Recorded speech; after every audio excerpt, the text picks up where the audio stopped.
Olá, bom dia, boa tarde, boa noite. Meu nome é Álvaro, sou aluno do Programa de Pós-Graduação em Linguagem da Universidade Federal de Mato Grosso. Sou orientando do professor Dr. Márcio Evaristo Beltrão e me encontro vinculado à linha de pesquisa de práticas cursivas textuais, múltiplas abordagens. Vindo fazer agora a apresentação da minha pesquisa, que encontra-se próxima da defesa, na mostra de pós-graduação da UFMT. Meu tema é Direito e Colonialismo, Práticas Discursivas Jurídicas em meio ao caso paralelo 11, e eu faço a seguinte escolha de objeto de pesquisa, que é um processo jurídico que aborda o massacre do paralelo 11, em que grupos tratores de Poá, a serviço da empresa Arruda e Junqueira,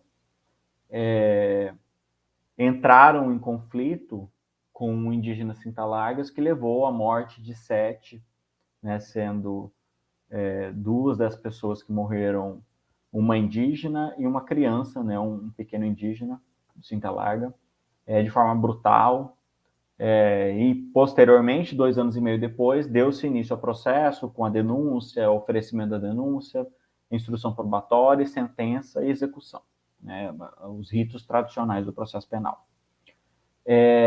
Os objetivos dessa análise discursiva são de encontrar qual o modus operandi da cadeia de gênero em torno do processo penal em relação aos sujeitos processuais. Então, o fato de serem sujeitos indígenas levou à flexibilização, à alteração na dinâmica de aplicação do direito penal, do direito do processo penal. Então, são esses os questionamentos. Quais as peculiaridades na aplicação dos institutos jurídicos?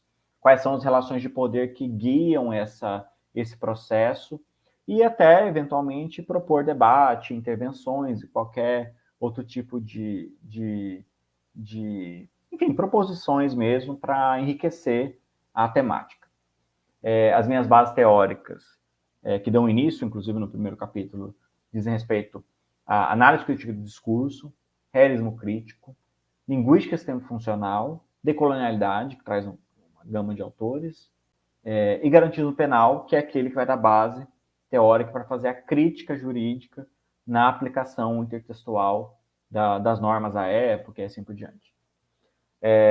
O terceiro capítulo, ele trabalha com análise de conjuntura.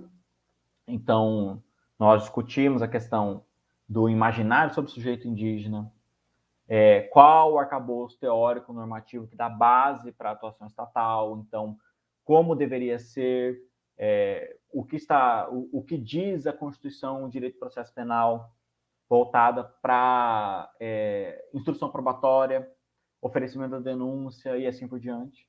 E, além disso, nós trabalhamos com o contexto histórico do indígena na ditadura militar. Qual a noção que se produziu, qual era a proposta política e social para os povos originários à época. Por fim, nós trabalhamos com análise discursiva. Então, nós vamos discutir qual o uso dos processos existenciais em meio ao processo. Então, a dinâmica do verbo haver, há ou não há, para passar essa noção de absoluto.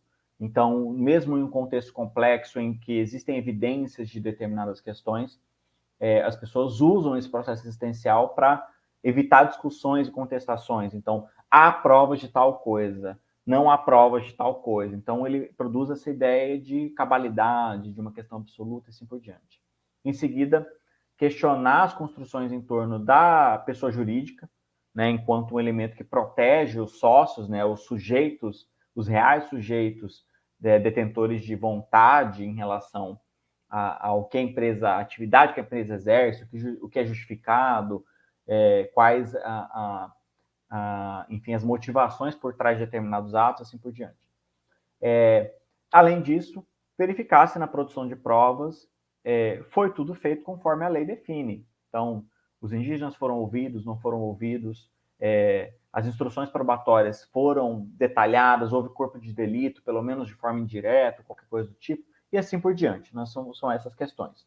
Né? Nós já estamos encerrando o trabalho, então nós passamos pela qualificação no dia 11/10, e estamos com a defesa marcada para o dia 21/11, do próximo mês, em que pretendemos encerrar esse trabalho, entretanto, que ele seja o start, né, o começo de um debate amplo sobre essa temática tão importante. Esses são meus referenciais teóricos. E esse é meu contato. Me coloco à disposição para quem quiser trocar informações, tirar dúvidas, fazer proposições e assim por diante. Um forte abraço.